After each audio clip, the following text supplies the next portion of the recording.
Next, from the Canadian Chamber of Commerce, we have Robin Guy. Mr. Guy, the floor is yours. You have 5 minutes. And Chair and honorable members, it's a pleasure to be appearing at this committee for the first time. The Canadian Chamber of Commerce welcomes the opportunity to provide comment on the committee's studies on ways to reduce red tape and costs on Canadian airports to make travel more affordable and accessible. The Canadian aviation and tourism industries have been particularly hard hit by the COVID-19 pandemic. The myriad of public measures taken to dramatically stem the transmission of the virus has resulted in a decline of travel by approximately 95% of 2019 levels.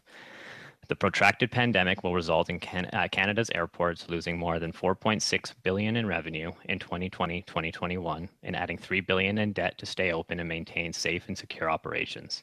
The impact of the pandemic on travel and tourism is greater than 9/11, SARS, and the 2008 financial crisis combined.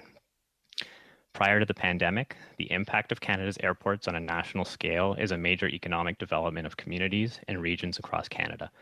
In 2016, Canadian airports directly contributed $48 billion in economic output, $19 billion in GDP, 194,000 jobs, and $13 billion in wages. Airports' economic contributions are impressive, but even more impressive is their importance in supporting and enhancing opportunities for all Canadian and Canadian businesses. As one of the most impacted sectors, the government's support to the sector during the pandemic was a lifeline that was much needed. As restrictions have eased, many challenges highlighted by the pandemic must be carefully examined to ensure the sector can continue to contribute to growing Canada's economy. The government must work with industry to address the challenges the sector faces as it rebuilds itself post-pandemic.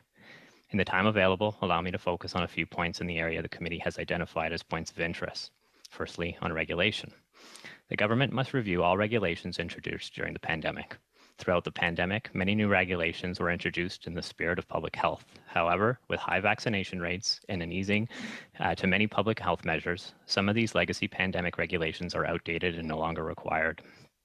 Our airports across the country, especially in major hubs like Toronto and Vancouver, are currently faced with security staff shortages. We are also seeing massive delays in processing passports and Nexus, which are being felt across our transportation system. These are costing our economy deeply and are hurting our international reputation as a top destination for tourism, international conferences, and sporting events.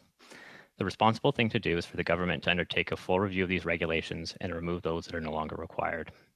Secondly, we need to ensure that our airports are able to operate in a post-pandemic world, which means investing in their health. More specifically, investments in our airport infrastructure, technology, and innovation.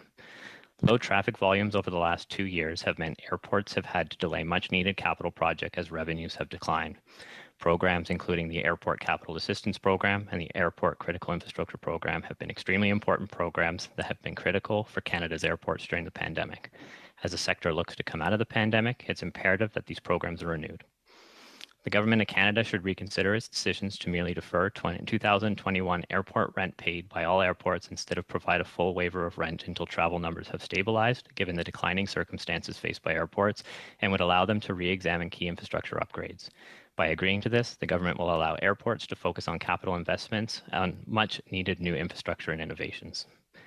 Lastly, while airports have started to open, the sector is far from recovered. Recognizing the importance of travel and tourism sector to the national economy, and the government must work with the sector on a vision towards recovery. We must look to creative and better ways to increase the passenger experience and make travel more affordable and accessible. We need to ensure as best as possible that passengers have a seamless experience from couch to cabin, check-in to arrival at Canada's airports.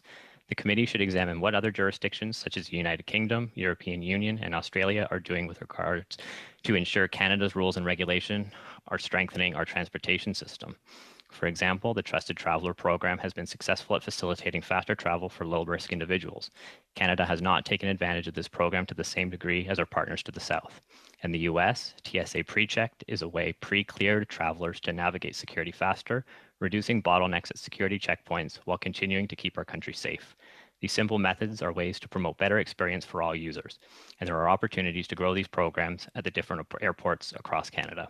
Thank you again for the opportunity to address the committee, and I look forward to your questions.